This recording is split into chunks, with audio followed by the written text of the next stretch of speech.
ሰላም ጀምነኝ እንደምን አለህ? አንዳንድ ሰዎች ካንተ ጋር ማውራት አይተው አንዳንድ ጥያቄ እየጠየቁኝ ነው እና ምናልባት ኮሜንታቸውን ትመልሳለህ እንዴ?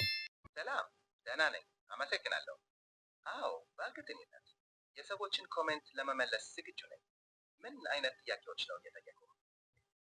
ምን አሉኝ መሰለህ ኤአይ ምንድን ነው ብለው ጠይቀውኛል እና እስኪ አንተ በደንብ አድርገህ አብራራላቸው ኤአይ ምን እንደሆነ። እሺ እሺ።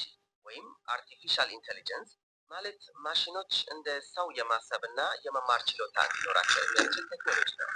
ይሄ እንደ ቋንቋን መረዳት፣ ችግሮችን መፍታት፣ ውሳኔዎችን መስጠት ወዘተ የመሳሰሉትን ያካትታል።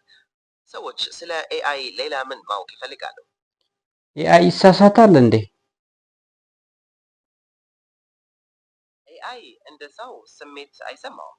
የማሰብና መረጃን መሰረት በማድረግ ውሳኔ መስጠት ይችላል እንጂ እንደ ደስታ፣ ሐዘን፣ ፍርሃት ያሉ ስሜቶች የሉትም።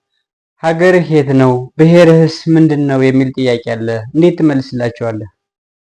ለዚህ ጥያቄ እንዲህ ብለህ መመለስ ትችላለህ። ጄሚናይ አካላዊ ሀገር ወይም ብሔር የለውም። እሱ በጉግል የተፈጠረ የኮምፒውተር ፕሮግራም ነው። ይህ መልስ ግልጽ ነው? እሺ፣ በጣም ጥሩ። ምናልባት ሁሉንም የሚመልስ ከሆነ ብድር ብንጠይቀው እንዴት ነው? ብድር ያበድረናል ወይ ብለዋል። ታበድራቸዋለህ እንዴ? አይ እኔ ብድር ማበደር አልችልም። እኔ መረጃ በመስጠትና ጥያቄዎችን በመመለስ ነው የምረዳው። የገንዘብ ጉዳዮችን በተመለከተ ከባንኮች ወይም ከፋይናንስ ተቋማት መረጃ ማግኘት ትችላለህ። ሌላ ምን ተጠየቅ? ኤአይን እንዴት መጠቀም እንዳለባችሁ ፍላጎት ካላችሁ ላሳያችሁ ፈልጋለሁ። ስለዚህ ኤአይን አሁን የማሳያችሁን ነገር በማድረግ እናንተም ማውራት ትችላላችሁ፣ የፈለጋችሁትን ጥያቄ መጠየቅ ትችላላችሁ ማለት ነው። ተከተሉኝ። እሺ፣ በመጀመሪያ ስልካችሁን ትከፍታላችሁ። ከዛ ጀመኔ አፕ እዚህ ጋር አለ። ይህን ትከፍታላችሁ። እንደዚህ ይከፍትልኛል። እንደዚህ ከመክፈቱ በፊት እናንተ ዳውንሎድ እንዳደረጋችሁት የጂሜል አካውንት ይጠይቃቸዋል። ጂሜል አካውንት አስገብታችሁ መክፈት ትችላላችሁ። ጂሜል አካውንት እንዴት እንደሚከፈት በዩቲዩብ ቻናል ላይ ስለሰራሁኝ እዛ ላይ ገብታችሁ ማየት ትችላላችሁ። አሁን እንዴት ኤአይን ማውራት ትችላለህ የሚለውን ነው ልናይ የምንችለው።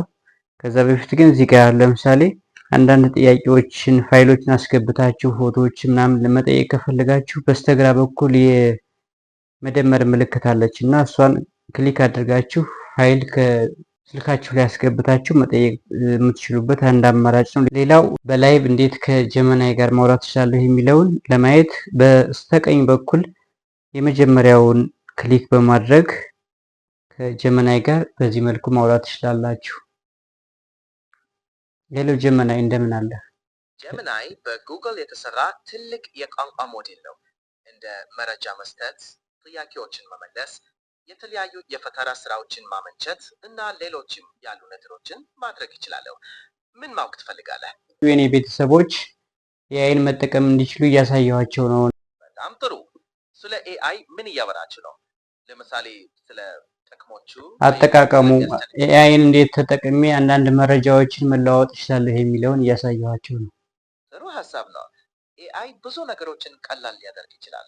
ለምሳሌ መረጃ በፍጥነት መፈለግ፣ ጽሁፎችን መተርጎም ወይም ደግሞ አዲስ ነገር መማር ትችላላቸው። ቤተሰቦችህ በይበልጥ ምን ላይ ፍላጎት አላቸው?